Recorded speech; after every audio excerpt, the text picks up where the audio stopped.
Ya, pasien ini ya, pasien pada fisioterapi pada ICU ya. Ini kita dapat dari waktu sosialisasi di ICU dengan Pak Slamet Pak Joto ya. Kita langsung saja, yaitu fisioterapi pada ICU.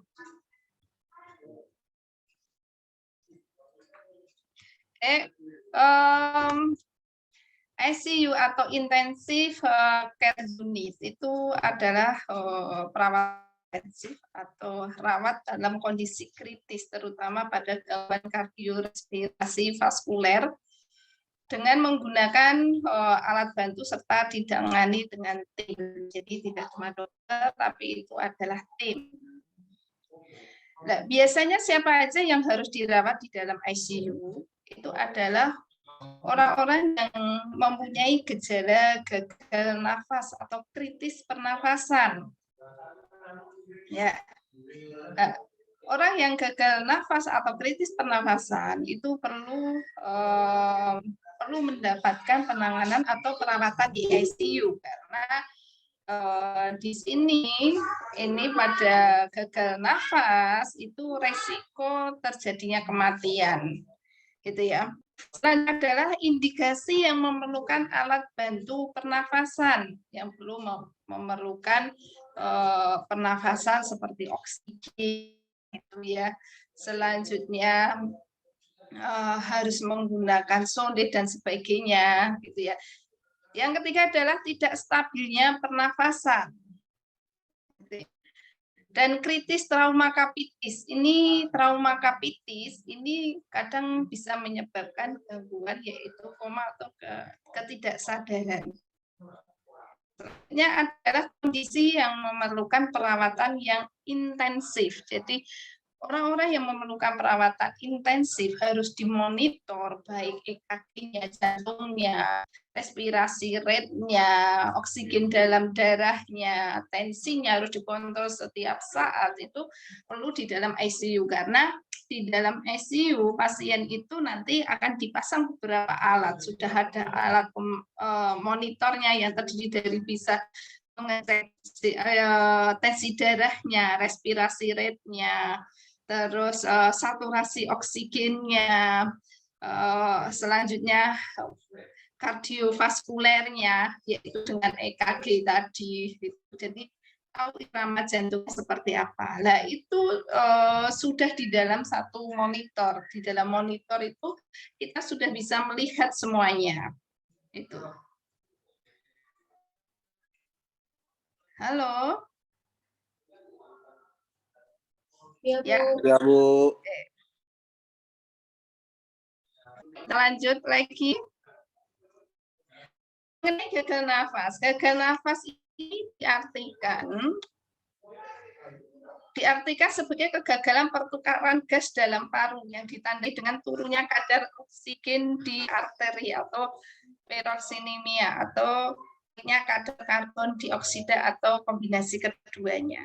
Itu yang dinamakan gagal nafas. Jadi kekurangan pertukaran gas di dalam paru yang ditandai dengan turunnya kadar oksigen di arteri dan naiknya karbon dioksida atau kombinasi keduanya. Nah, ini bisa menyebabkan gagal nafas. Orang kalau gagal nafas coba orang itu memerlukan penanganan yang sangat intensif gitu ya. Bernafas saja susah gitu ya. Dan itu naik turun gitu ya. Itu perlu penanganan yang di ICU. Nah, kriteria diagnosa gagal nafas itu pH oksigennya kurang dari 60. Itu kalau kita lihat di saturasi oksigennya, pH karbon dioksida lebih dari 49. Jadi karbon dioksidanya justru tinggi gitu ya. Itu dinamakan gagal nafas. Selanjutnya ada beberapa pemeriksaan lab gas darah itu sebenarnya itu perlu pemeriksaan secara keseluruhan, general check up. Jadi nanti ada beberapa cek untuk pemeriksaan lab gas darah itu dari eritrositnya, pH-nya, karbon dioksidanya, seperti itu, yaitu dicek secara keseluruhan. Penyebab dari gagal nafas itu beberapa gangguan seperti penyakit akut atau kronik. Dan akut kronik pada respiratory failure ya. Namanya terjadinya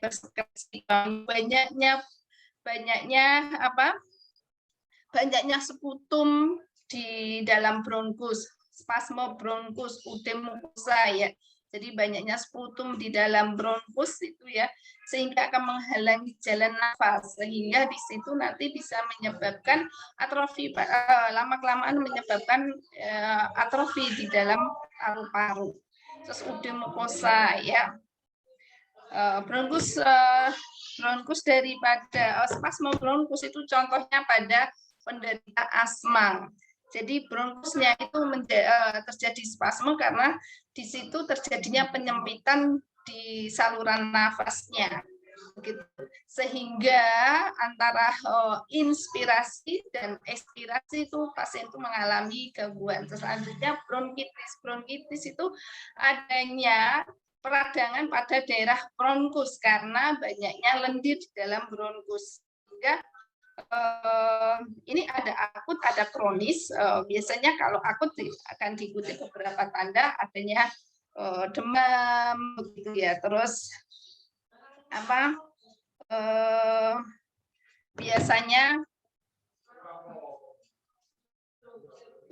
biasanya pada ini sputumnya itu warnanya hijau gitu ya.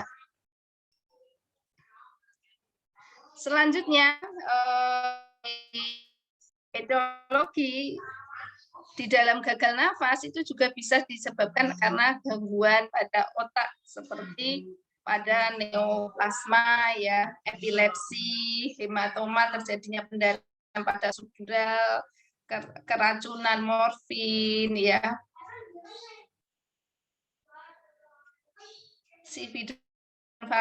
Vascular attack ya, selanjutnya juga bisa ini disebabkan oleh susunan pada neuromuskular, polineuritis, analgesia spinal tinggi, analgesia pada daerah spinal, kelumpuhan otot-otot respirasi. Jadi otot-otot respirasi itu kan ada otot daripada otot inspirasi dan ekspirasi atau kelumpuhan. Itu kalau namanya kelumpuhan berarti ada kelemahan pada otot-otot pernafasan. Secara tidak sadar, kita itu bernafas itu dibantu dengan otot pernafasan, otot utama dan otot aksesoris atau otot bantu pernafasan. Otot utama yang bekerja pada waktu inspirasi itu adalah otot diafragma pada otot diafragma ternus. Inspirasi, ekspirasi adalah yang pada waktu ekspirasi adalah yang internus. Itu jadi apabila terjadi kelumpuhan pada daerah otot-otot respirasi, jelas itu akan menyebabkan pada gangguan pernafasan.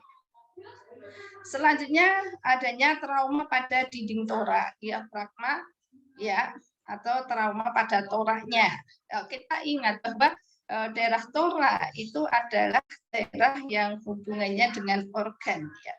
Apabila adanya trauma di situ dan akhirnya mengenai organ, mestinya ini akan mempengaruhi untuk daerah pernafasan, begitu ya.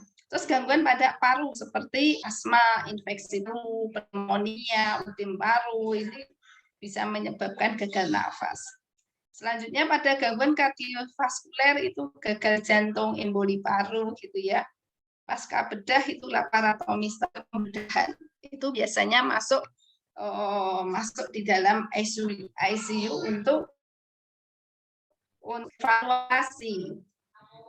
tentang tingkat kesadarannya, respirasi rate-nya, nadinya, tensinya, dan sebagainya. Jadi setelah pembedahan, setelah operasi itu biasanya langsung masuk di ini dulu.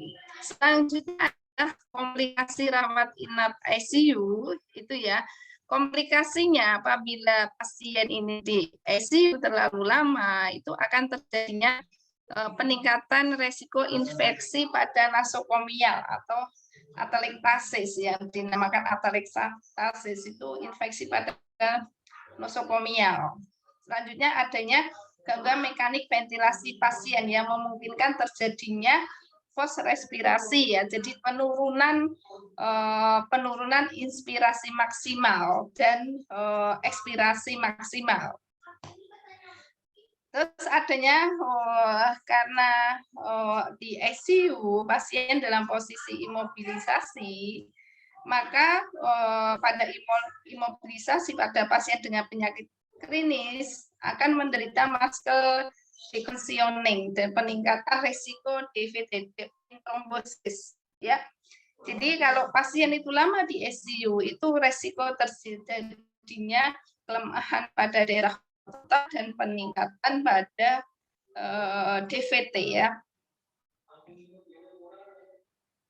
Devin trombosis. Nah, ini problemnya apabila kelamaan di ICU maka akan mengalami gangguan kognitifnya. Kalau ada gangguan gerak dan kognitif biasanya akan juga mempengaruhi sikap atau gerakan manusia. Biasanya untuk asesmen fisioterapi pada pasien ICU kita bisa melihat dari kognitifnya. Jadi kita bisa tanyakan nanti namanya, terus rumahnya di mana, anaknya berapa, begitu ya, itu asesmen di dalam ICU. Terus motivasinya ya. Selanjutnya juga kemandiriannya ya. Selanjutnya adalah kita bisa melihat mengecek posturnya, gerakannya, kekuatannya ya, keseimbangannya, apakah ada nyeri atau tidaknya. Terus selanjutnya kita bisa mengecek fungsionalnya, fungsional waktu duduk ya, berdiri, berpindah tempat, jalan gitu ya. Pada waktu kita megang, terus mobilitas di tempat tidur gitu ya. Dan fungsi daripada lengannya. Itu program yang bisa kita berikan di ICU itu kita cuma bisa melakukan exercise pada pada gangguan yang itu pada daerah gangguan yaitu gerakan pada daerah joint movement. Ya, joint movement kita bisa menggerakkan secara pasif atau kita bisa menggerakkan secara assisted active exercise. Itu ya. Selanjutnya bisa melakukan penguatan untuk kelemahan otot-ototnya, ya itu bisa menggunakan assisted. Nggak mungkin pada pasien ICU kita latih dengan free aktif. Ya. Selanjutnya adalah fungsional aktivitas itu cuma kita ini kan di lingkungan sekitarnya saja ya. Problematikanya biasanya adanya gangguan jantung dan sirkulasi ya, gangguan sistem saraf ya, kecerdasan menangkap perintah ya. Jadi makanya kita pasien diminta mengambil kertas, tolong ambil kertas itu dilipat, kemudian diremas, buang ke tempat sampah, begitu ya. Itu belum tentu pasien itu bisa melakukan, gitu ya. Karena kadang-kadang terjadi gangguan di kognitifnya. Ini ya, problem pernafasan bisa disebabkan oleh beberapa macam gangguan di neurologi, sangkap torak, gangguan pada jalan nafas karena obstruksi pada pleuranya, ya, perfungsinya sistem sirkulasi. Tujuan fisioterapi di ICU itu adalah untuk meningkatkan atau mempertahankan, ya, fungsi untuk kardiopulmonarinya. Kalau kita ingin melakukan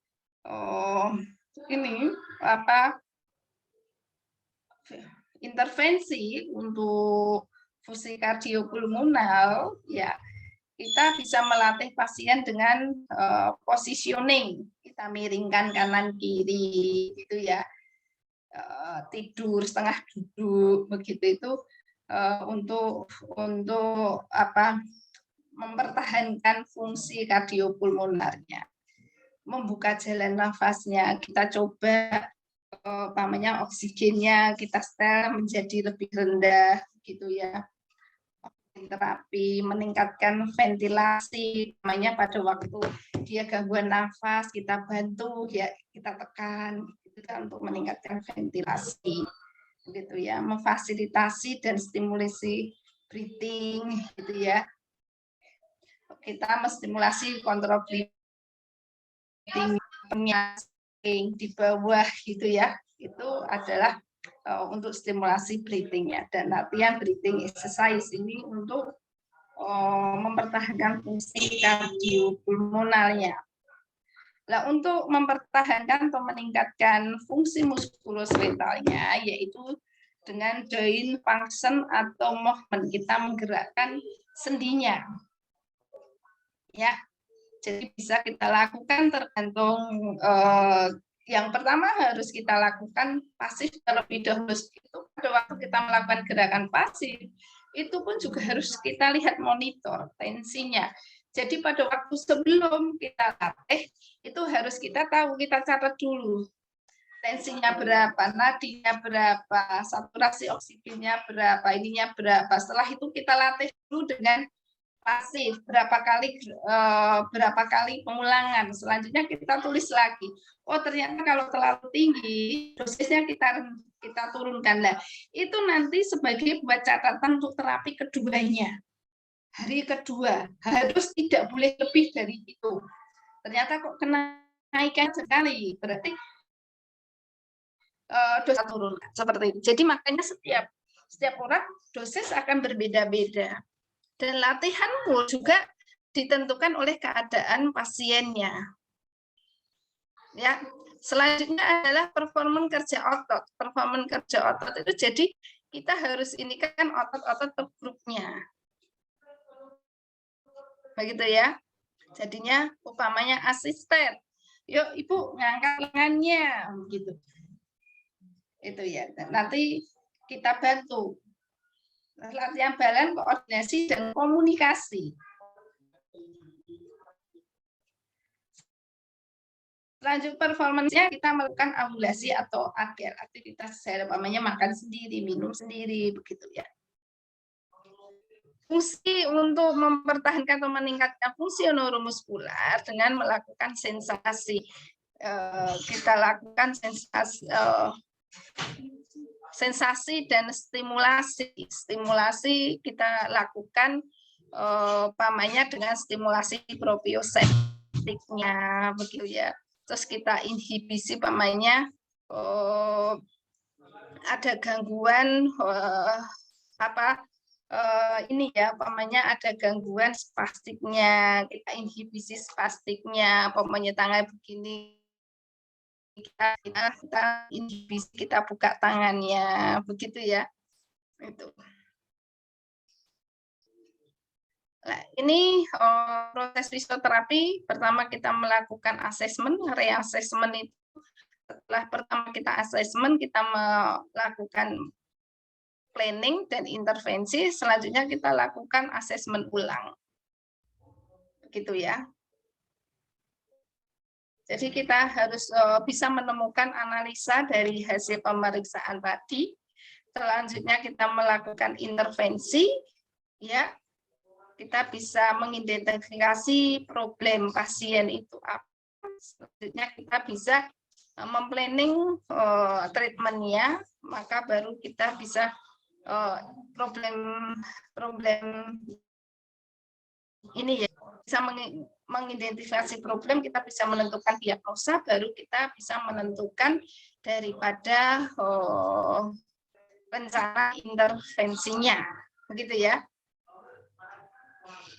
Rencana intervensi, baru kita melakukan intervensi dan kita melakukan reassessment.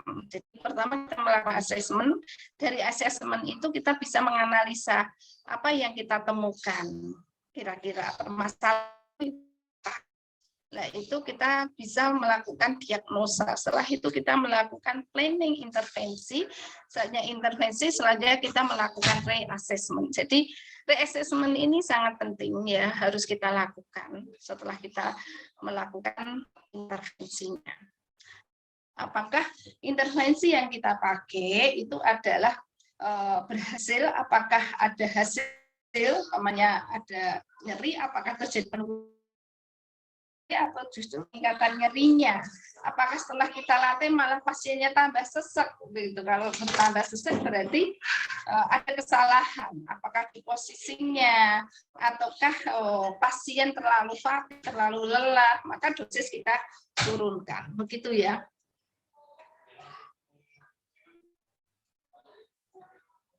Ya. Ini evidence based medicine ya, menggunakan pertimbangan untuk ilmiah ya, untuk menentukan pengobatan pada penderita ECU ya. Ini asesmen fisioterapi yang kritis di ECU.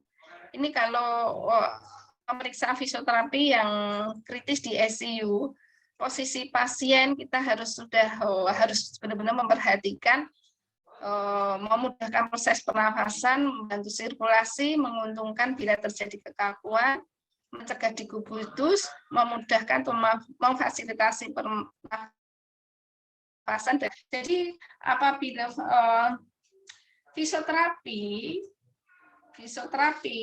peran fisioterapi atau asesmen fisioterapi pada pasien kritis di ICU, kita perlu melakukan positioning. Positioning ini kita harus memperhatikan beberapa proses pernafasannya kira-kira gimana.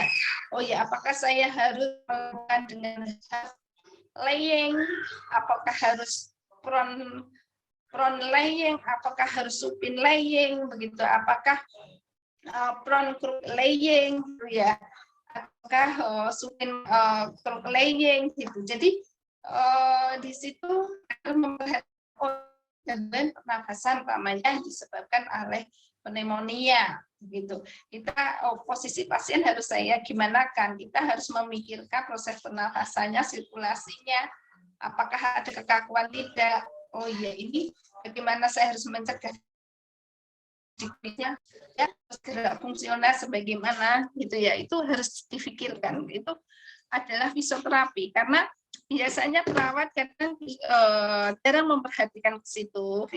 Perawat itu justru lebih cenderung ke tindakan bagaimana memberikan, memasang alat ya, oksigen, begitu, EKG, seperti bagaimana pemantauannya, menulis rekamnya, rekam medisnya, itu dipantau setiap saat, gitu. Jadi kadang posisi itu begitu diperhatikan. Selanjutnya kenali alat dan monitor yang ada. Kita juga fisioterapi kalau di ICU kita harus mengenali peralatan yang dipakai oleh seorang pasien. Apakah pasien menggunakan sonde? Sonde itu ukuran sondenya yang masuk ke usofagus seberapa. Terus trakeatubnya itu kita tentukan ukuran panjang yang masuk ke trakea itu berapa, gitu ya. Alat monitor EKG itu ya untuk memonitor kardiovaskulernya. Terus ventilatornya, monitor vital sign-nya itu harus kita selalu di situ.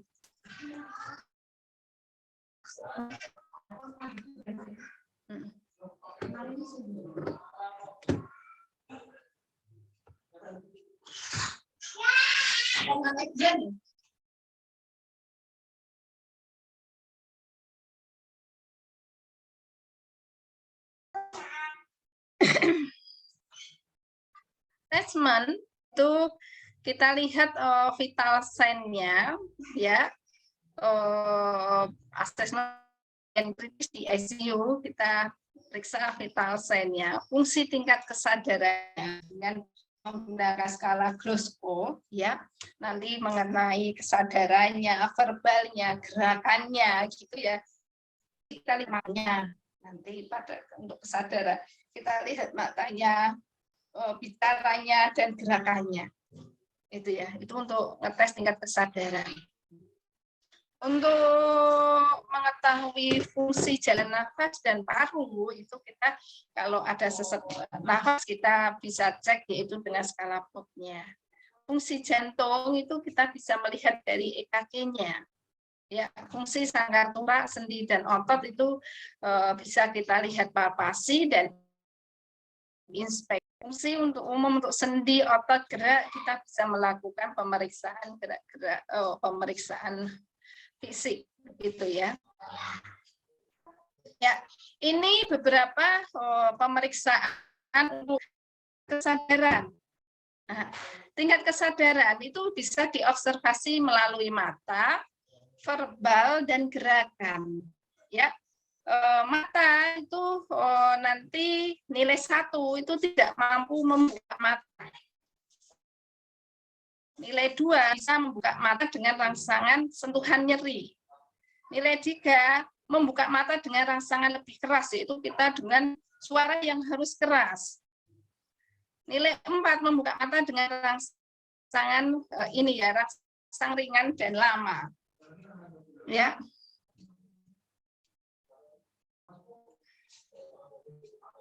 Nah, ini apa?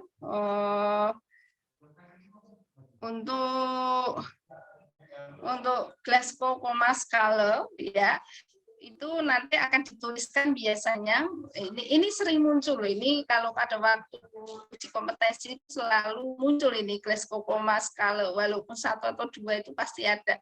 EMP itu ya, eyes opening ya, respon daripada mata. M itu nanti motor responnya, gerakannya, base verbal responnya, jadi bicaranya. Ya, jadi kalau nilai ini ya, nilai 4 itu mata terbuka secara spontan, ya, nilai 4 itu. Jadi spontanitas ya. Jadi mata terbuka secara spontan tanpa perintah atau tanpa sentuhan. Itu kesadarannya penuh, ya. Selanjutnya to speak, itu maksudnya to speak itu mata terbuka dengan suara yang terbuka hanya dengan mendengarkan suara, dapat mengikuti perintah dan buka mata. Jadi mata ya, kita harus dengan suara. To point itu adalah mata terbuka setelah kita menerima rangsangan, umpamanya dengan dicubit gitu, makanya kita bilang tupai ya. Terus nilai 1 itu tidak ada respon, jadi mata tidak bereaksi dan tetap terdiam ya, meski telah diberi rangsangan seperti itu. Jadi di sini kalian harus tahu bahwa nilainya ada eyes ya, E itu nilai 1 sampai 4. Jadi nilai itu mata spontan terbuka. Nilai 3 itu apabila kita dia membuka mata apabila ada suara. Ya, nilai 2 itu apabila ada di situ ada rangsangan. Gitu ya. Itu ya, makanya dibilang tuh fine. No respon itu jadi walaupun kita ngasih cubitan itu tidak berespon apapun. Itu adalah nilai daripada untuk ini apa untuk open. Selanjutnya adalah untuk motor ya, untuk gerakan itu sampai nilai 6. Nilai 6 itu mampu melakukan gerakan tubuh apapun saat diperintahkan. Ya, jadi verbal command ya. Jadi ini mampu melakukan gerakan tubuh apapun saat diperintah. Itu ya. Jadi kalau suruh ngangkat tangan ya dia mampu melakukan. Genggam jari-jarinya bisa melakukan itu ya. Selanjutnya nilai 5 mampu menggerakkan tubuh ketika di rangsangan nyeri. Ya. Tuh painful stimulus lokalis pain ya. Jadi mampu menggerakkan tubuhnya ketika diberikan rasa tersebut dapat menunjukkan lokasi nyerinya. Jadi maka kita bilang tuh painful stimulus atau lokalis pain. Jadi mampu menggerakkan tubuhnya ketika diberikan rangsangan nyeri. Jadi umpamanya pada waktu kita cubit terus langsung begitu kita ada reaksi protektifnya dan kadang bisa menunjukkan lokasi mana tadi yang nyeri. Itu ya. Selanjutnya adalah nilai 4 itu menggerakkan tubuh menjauhi sumber nyeri ketika ya. Ya. Dia bisa menggerakkan tubuh menjauhi sumber nyeri ketika ini ya, ketika dirangsang nyeri tapi tidak bisa menunjukkan lokasinya. Itu nilai 4. Selanjutnya adalah flexion abnormal. Itu hanya mampu menekan atau memutar bahu saat diberi rangsangan nyeri. Jadi hanya mampu menekuk lengan dan memutar bahu saat diberi rangsangan nyeri. Apabila tidak ya tidak bisa. Begitu ya. Selanjutnya nilai 2 hanya dapat mengepalkan jari-jari tangan dan kaki atau meluruskan kaki dan tangan saat diberi rangsangan nyeri. Ya, ini cuma bisa menekuk atau membuka saja. Apabila itu dikasih rangsangan nyeri, apabila tidak ya tidak bisa. Ya, selanjutnya nilai 1 itu tidak mampu menggerakkan. No respon. Jadi tidak ada respon. Ya, tidak ada respon sama sekali untuk nilai 1. Tidak mampu menggerakkan tubuhnya sama sekali walaupun sudah diberikan perintah atau diberi rangsangan, ya. Oke, selanjutnya adalah mengenai verbal, base verbal respon itu nilainya 1 sampai 5 ya. 5 itu suara pada waktu suara terdengar dan mampu menjawab semua pertanyaan yang diajukan. Jadi apabila kita tanya gitu, namanya siapa Pak? Gitu dia tahu, dia sadar penuh terhadap ini di mana gitu. Itu dia tahu. Tanggal berapa? Begitu. Nama Bapak siapa?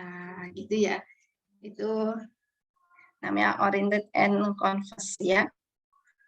Selanjutnya nomor poin 4, nilai 4 itu suara terdengar dan menjawab pertanyaan, tetapi orang tersebut dampak kebingungan atau percakapannya tidak lancar. Jadi dia bisa menjawab, tapi jawabnya lama karena bingung. Ya, nilainya 4. Nilai 3, poin 3, suara terdengar tidak jelas atau hanya mengeluarkan kata-kata, tapi bukan kalimat yang jelas. Ya. Suaranya tidak jelas dan hanya mengeluarkan kata-kata tapi tidak bermakna. Begitu ya. Poin 2, suara yang keluar berupa rintihan. Cuma kalau ditanya, Ibu gimana sehat? Ya, jadi tidak mengeluarkan kata-kata, cuma rintihan saja. Poin 1, tidak mengeluarkan suara sedikitmu sudah dipanggil atau diberi rasa. Jadi dipanggil keras pun cuma diem saja. Jadi dibilang no respon. Gitu ya. Oke, ini nanti dijumlah. E-nya berapa, M-nya berapa, P-nya berapa, maka 4 tambah 6, 15. Ya, itu harusnya 15 normalnya. Yang buruk sekali itu ada nilainya 3. Yang jelek itu buruk itu 3. best score yang bagus 15. Ya, kalau kita lihat skornya I-nya 4, B-nya 5, M-nya 6. Ya, itu semua ini 15. Oke. Ini spontan to speak, to find, do not open ya. Jadi ini bisa membuka mata dengan spontan, ini harus dengan perintah, ini harus dengan rangsangan nyeri ya. Ini baik dengan bicara sama ini tidak ada ya. Verbal oriented itu ya. Dia dikasih perintah apapun bisa, ini tanpa kebingungan ya. Ya. Di sini sudah paham ya?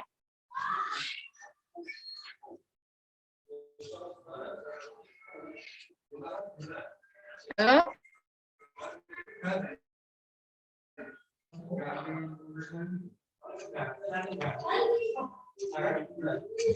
Ini kalau kita melihat respon pupil terhadap cahaya, respon pupil terhadap cahaya itu umpamanya ada cahaya terhadap cahaya normal 5, lambat dia tidak kurang respon ya. 4, respon tidak sama antara kiri dan kanan itu 3. Ya, besar tidak sama 2, tidak ada respon sama sekali 1. Umpamanya kita ini kan tidak ada respon sama sekali itu nilainya 1. Ya. Secara kranial ya. Bulu mata tidak ada 4, kornea tidak ada 4 ya.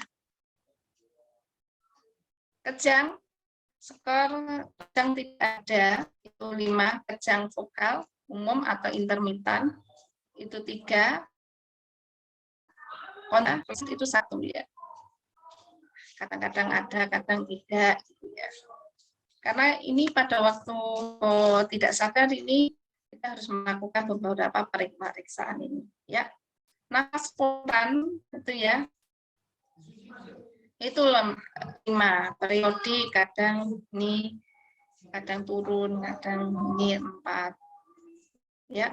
Hiperventilasi sentra irregular, hipoventilasi 2 apno, kalau tidur telentang tambah sesek ya 1 ya. Pain stimulus ini saya kira ini enggak perlu. Terus selanjutnya kita lihat oksigenisasi ya. Ini untuk memperkuat ventilasi. Ya. Motor function yaitu fungsi daripada motornya itu harus kita lihat kekuatan tonus ototnya, kekuatannya. Terus gerakannya simetrikal atau tidak. Terus gerakan itu spontan pada daerah lengan atau kaki itu harus kita perhatikan. Begitu ya. Itu. Ini muscle strength ya gede, kekuatan otot itu ada sampai 5, 0 sampai 5. Nilai 0 tidak kontraksi ya, 1 cuma kontraksi saja. Nomor 2 ya ini tapi tidak melawan gravitasi. Nomor 3 ini progres untuk di SCU select kontraksi full pasif, full ROM full ya, agonis dan resisten 5 ya. Pupil kalau ada reaksi terhadap lampu ya, kita harus melihatkan adakah ptosis enggak dia drop gitu ya. Ini bisa dokter ya.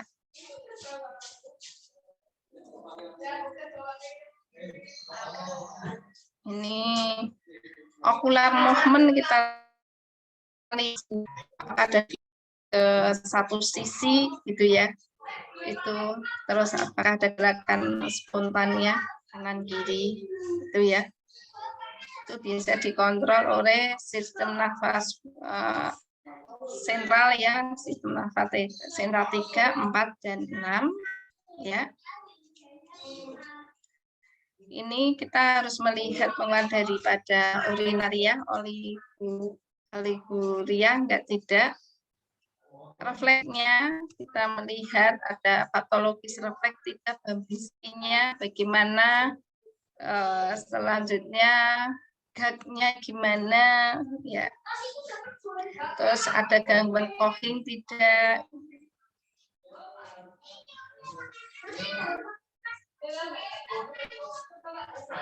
Nah, ini memorinya itu juga harus kita perhatikan.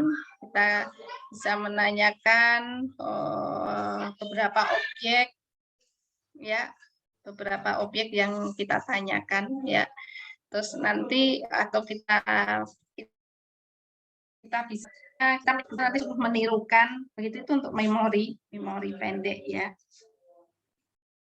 Itu kita harus tanyakan baik dari memori itu dari orientasi waktu, tempat, itu kita tanyakan.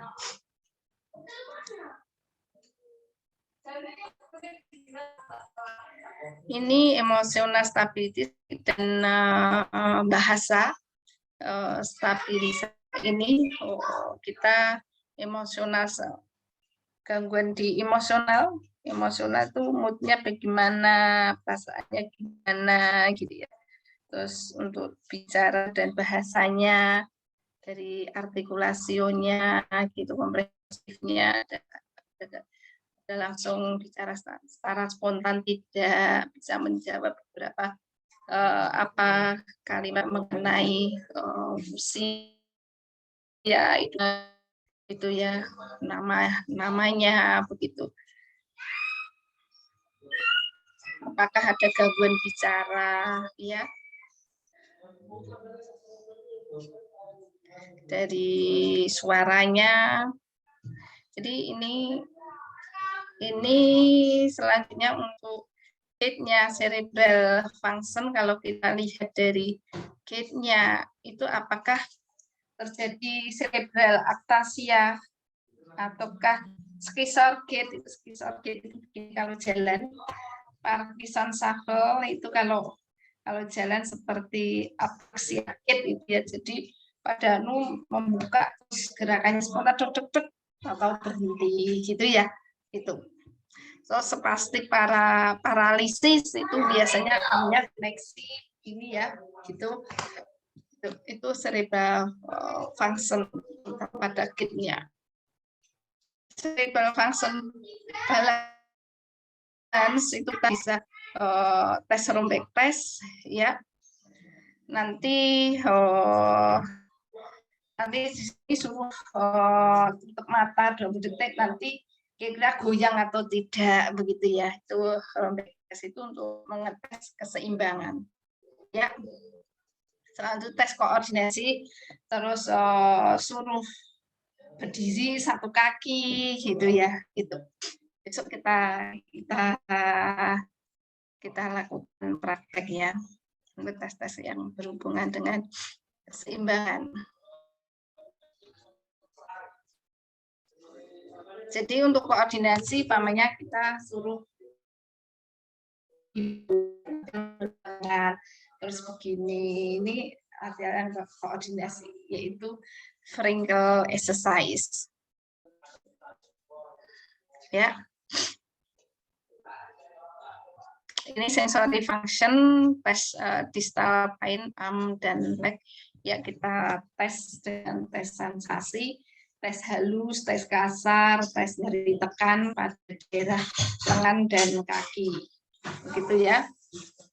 Terus kita tutup mata ya. Temperatur untuk sensitivitas kita menggunakan 2 tabung, tabungnya 1 untuk dingin dan panas.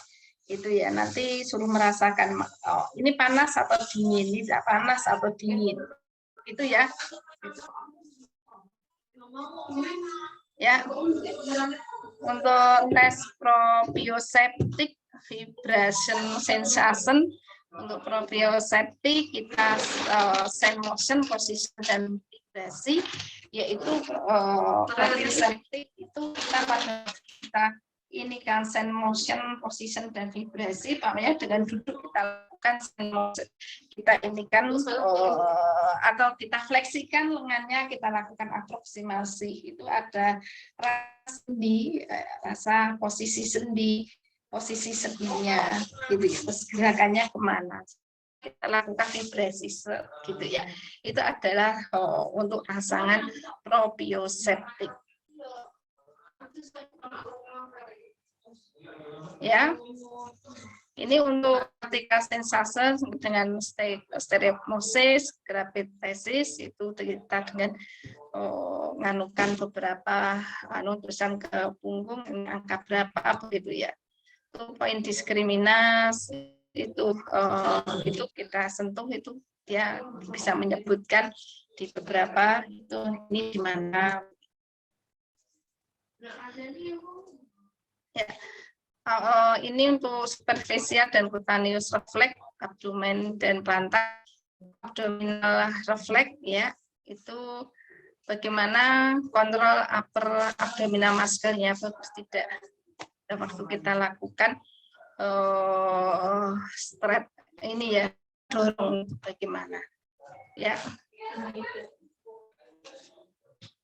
Ini untuk plantar refleksnya dengan Babinski refleks. Ya, Babinski refleks bisa dari ini, dari medial ke lateral ya.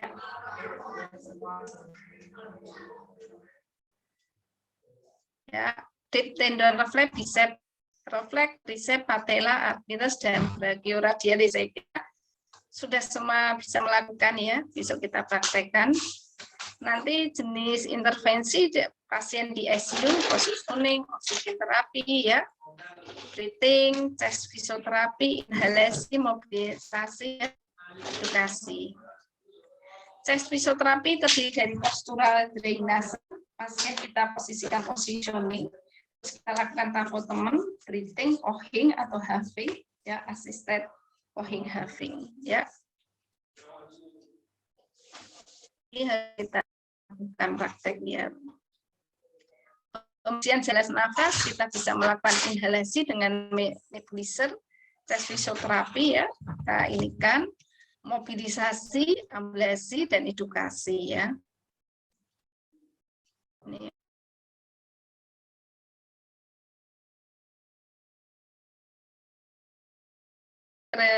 Kresi itu diakumulasikan pada segmen bronko pulmonar yang ke arah sentral untuk mengeluarkan ya. Jadi kita harus tahu anatominya ya. Posisi paru atas ini, paru atas posisinya begini. Ini kalau paru atas pada bagian posterior posisinya. Gitu ya. Kalau upper lobus dengan khas opening itu paru atas ya, depan, kanan atau kiri. Half laying ya, atas, belakang ya, kanan atau kiri. Half supine laying ke kanan ya, itu untuk paru atas depan, lobus kanan gitu ya. Ini sudah ada. Paru bagian tengah seperti ini. Nah, ini besok kalau kita sudah masuk paru kita bahas lebih lanjut. Cuma di dalam di ICU perlu kita lakukan positioning atau postural drainase. Perkusi dan vibrasi, perkusi itu bukan cepat ya, dan kuping membentuk mangkuk ini. Ya. Nah, ini lihat pada waktu kita melakukan perkusi, breathing, ya, ohing, kita lakukan vibrasi dan kompresi. Nah, ini vibrasi, kita dorong seperti kayak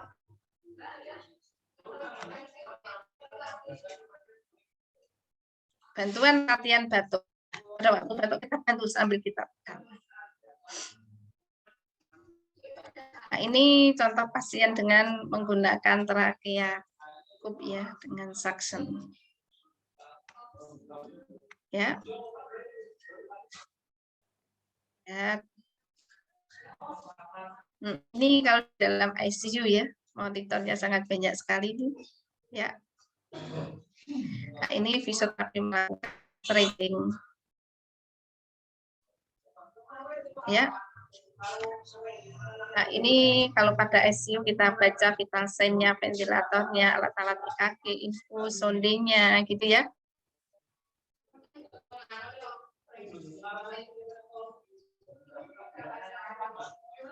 Ya. Oke, silakan kalau ada yang mau ditanyakan di sini. Besok kita praktekkan minggu depan. Ya.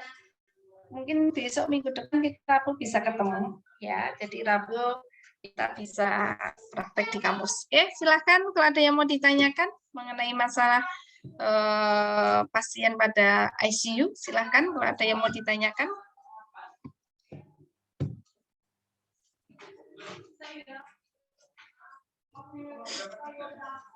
Silakan.